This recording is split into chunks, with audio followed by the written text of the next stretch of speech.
Olá, sejam todas e todos bem-vindos à Feira de Ciência da creche Francisco Cândido Xavier. Meu nome é Liz, eu sou estudante de Física e eu estudo um pouco sobre Educação e Ciências, que é o que eu vim conversar com vocês hoje, né? Um tema que é tão pertinente a nós enquanto sociedade. E aí eu queria começar a minha fala fazendo um manifesto em defesa da ciência, em especial da minha área de trabalho, né? Que são as ditas ciências da natureza. Então a gente pode pensar a ciência enquanto uma forma que nós, enquanto sociedade, construímos aí ao longo do tempo, né, ao longo dos anos, de se relacionar com o mundo ao nosso redor. Então, existem diversas formas da gente se relacionar com o mundo, né? Existe a religião, existe a arte, existe a filosofia e existe a ciência, né? Que é uma dessas formas de observar e entender o mundo. Essa forma, a ciência, ela difere dessas outras que eu citei, porque ela é bem particular, ela é única, né? Ela tem uma estrutura que é só dela. E que estrutura que é essa? De maneira geral, a ciência ela é baseada em método, ela é baseada em testes, em observações do mundo real, formulação de teoria, discussão, pesquisa, experimento, todas essas coisas fazem parte da ciência, né? Então, na ciência não basta você acreditar que algo é verdade ou é mentira. Você precisa, né, você tem que dar conta de mostrar para as outras pessoas que aquilo que você está falando, que aquilo que você está afirmando, condiz com a realidade. Como é que você vai fazer isso? Você vai fazer isso seguindo algum método, né, que faz parte da ciência. E tudo isso que faz com que a ciência o tempo todo ela esteja ali, batendo de frente com a realidade, vendo se as coisas que a ciência está dizendo condiz com a realidade, faz com que ela tenha uma maior propriedade para falar de alguns assuntos. Como, por exemplo, a Covid-19 e o coronavírus, né? A ciência, como ela vai lá e testa, como ela vai lá e estuda bastante esse assunto, ela tem mais propriedade para falar sobre esse assunto, né? Sobre a Covid, sobre o coronavírus, sobre por que usar máscara, né? Por que tomar vacina. Então, todas essas coisas estão sendo estudadas e a ciência tem essa certa propriedade para falar sobre esse assunto. E não só isso, né? Se eu tô aqui hoje sentada na minha casa gravando um vídeo do meu celular, é porque a gente chegou a um nível de desenvolvimento científico e tecnológico que permite, né, a criação da internet, a criação do celular, a criação de diversas tecnologias que a gente usa no dia a dia. E por que eu tô falando isso, né? Porque a gente precisa, então, defender a ciência a gente precisa da ciência para entender o mundo, né? Então a gente precisa dela para entender o coronavírus, para entender a Covid, e fazer proposições sobre essas coisas que estão acontecendo. E não só isso, né? A gente precisa da ciência para estudar o mundo e para criar coisas como essas que eu citei, o celular, a internet. Sem a ciência a gente não teria essas coisas todas, né? A gente não conseguiria lidar com essa pandemia pela qual a gente está passando. Então, a primeira coisa que eu tenho a dizer é defendamos a ciência, sempre, né? Por favor. E aí, uma pergunta que pode surgir naturalmente quando a gente pensa especificamente sobre educação e ciências é: por que todo mundo tem que aprender ciência? Por que eu tenho que saber um pouquinho de física, de biologia, de química? Será que não é só aquela pessoa que vai ser cientista que tem que estudar essas coisas todas? Será? E aí eu já afirmo aqui que não. A resposta para essa pergunta é não. Primeiro, porque se a gente entende o que eu falei lá no começo, né, que ciência é uma forma de entender e se relacionar com o mundo que está ao nosso redor, a gente vive nesse mundo, né? A gente está em contato o tempo todo com fenômenos da natureza.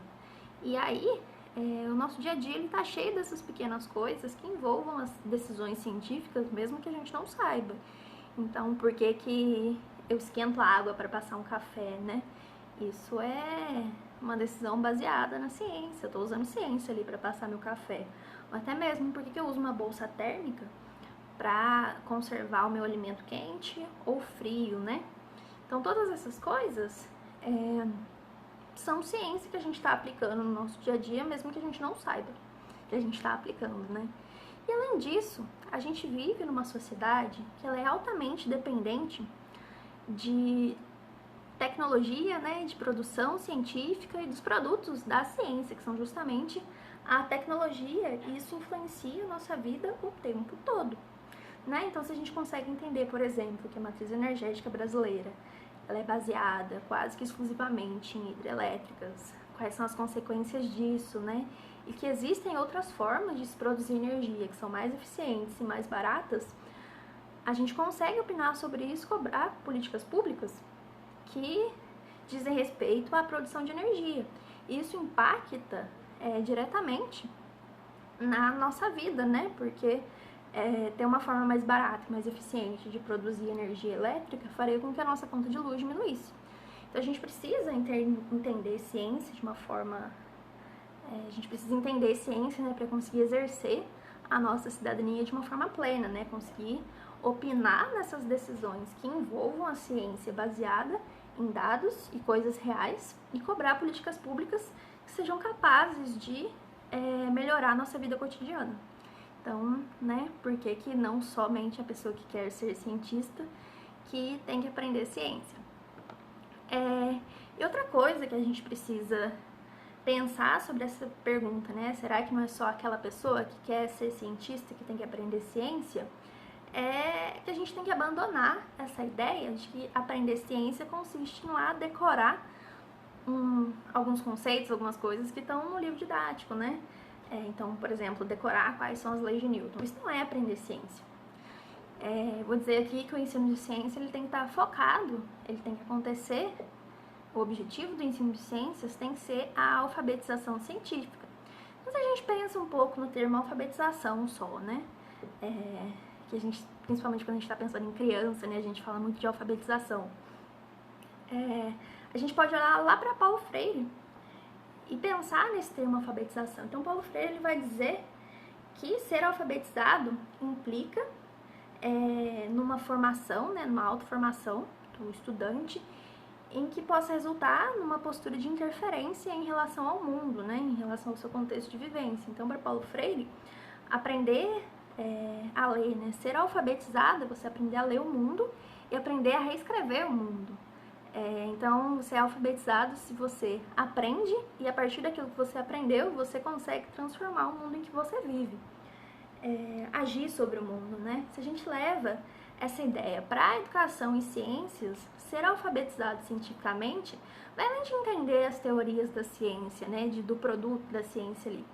Passa também a entender como que a ciência funciona, como que ela é construída, quais são as relações de ciência e tecnologia com o mundo que a gente vive, como que isso afeta o nosso dia a dia, como que é possível, né, o que é possível, na verdade, fazer a partir da ciência, como que historicamente as instituições científicas se construíram, que ciência é diferente de opinião pessoal, compreender e admirar também os fenômenos naturais, né?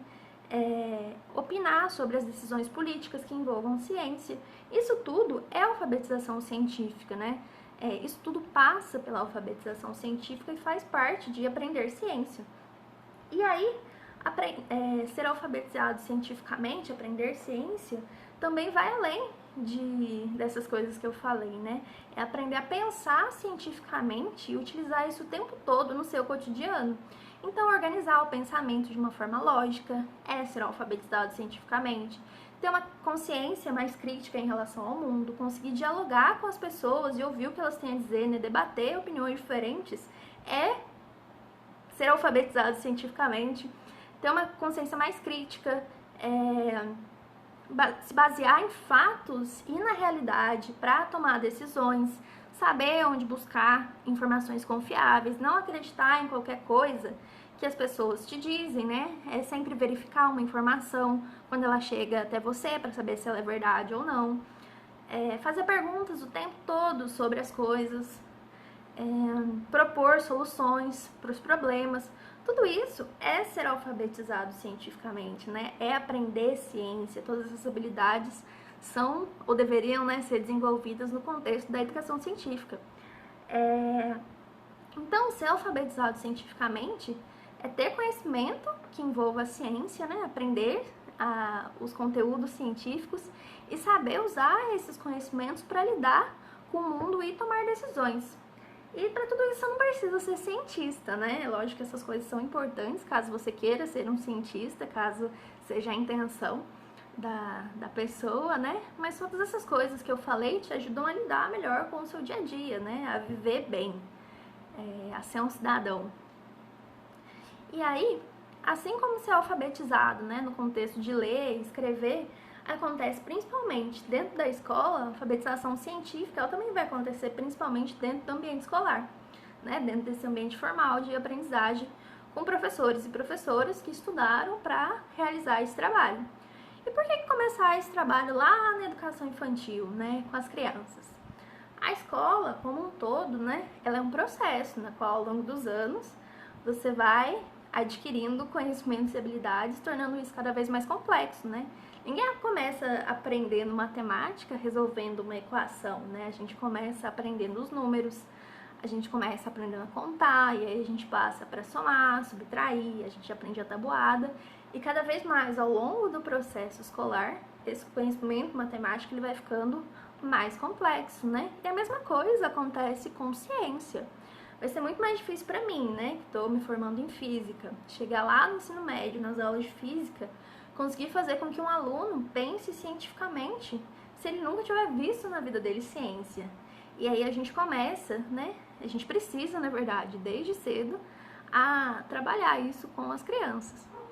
E aí, né, como fazer isso com crianças então, né, como desenvolver essa alfabetização científica no contexto da educação infantil.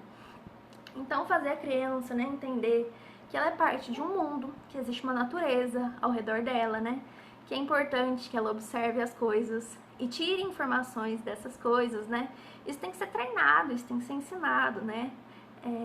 A gente sabe que as crianças elas são naturalmente curiosas, que ela testa, que ela experimenta, que ela quer saber como as coisas funcionam, e a gente precisa incentivar que ela continue a fazer isso, que ela consiga fazer isso de uma forma mais sistemática e estruturada, né? Então a criança, além disso, né, ela tem que entender que ela faz parte do mundo e que todas as ações dela têm impactos no mundo, né? Então, por exemplo, a questão do lixo, se ela não se preocupa qual o destino do lixo que ela produz, né, isso tem consequências. Ela tem que aprender a organizar o pensamento dela de forma lógica, tanto para conseguir comunicar aos outros, né, o que ela está observando e o que ela quer fazer a partir dessa observação, quanto ela conseguir organizar o pensamento lógico dela para tomar decisões, né, para conseguir agir sobre o mundo. Então, olha quanta coisa a gente consegue ali na educação infantil a trabalhar com a criança dentro desse contexto da alfabetização científica, né? Então, a gente vai colocando a cultura científica, né, a ideia de ciência, dentro do contexto da criança, né? Então, essa ideia de que a ciência vai fazer parte da cultura que a criança adquire ao longo de toda a vida dela, né? Para que essa alfabetização científica, ela possa, de fato, acontecer, né? Então, essa ideia de alfabetização científica que eu trouxe para vocês ao longo da minha fala, ela, de fato, possa se tornar realidade. Então, acho que era isso que eu tinha aqui para falar com vocês hoje. Eu espero que até aqui eu tenha conseguido convencer vocês de que ciência é importante, de que a alfabetização científica é importante, de que a gente precisa começar a fazer isso ali logo na primeira infância, né? E sempre pensando nessa ideia da escola enquanto esse espaço, né, que contribua para a formação de pessoas que consigam mudar o mundo, né? A alfabetização científica é isso, formar pessoas que consigam lidar melhor com o mundo, nessa ideia de sempre construir um lugar melhor para que a gente possa viver bem, né? Obrigada pela atenção de vocês e grande abraço.